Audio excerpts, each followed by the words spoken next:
ગુજરાતમાં આગામી 3 દિવસમાં ચોમાસાનું થઈ જશે આગમન. હવામાન વિભાગે દક્ષિણ ગુજરાત, સૌરાષ્ટ્રમાં ભારે વરસાદની કરી આગાહી.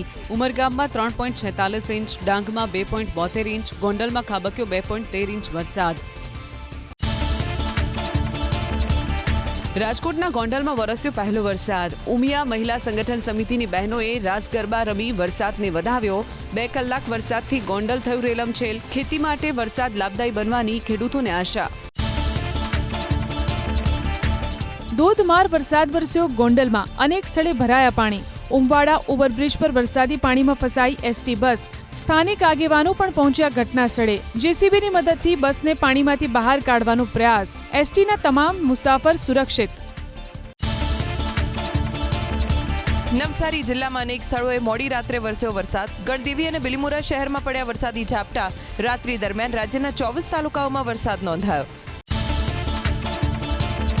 વલસાડ જિલ્લામાં સતત ત્રીજા દિવસે વરસાદી માહોલ. વલસાડ ઉપરાંત વાપી શહેરમાં વરસ્યો વરસાદ. ઉમરગામ, કપરાડા અને ધરમપુરમાં પણ મેઘરાજાની એન્ટ્રી.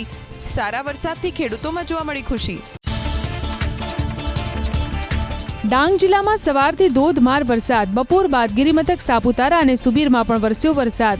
આહવા, બગઈ અને સુબીર સહિતના વિસ્તારમાં વરસાદ વરસતા વાતાવરણમાં ઠંડક.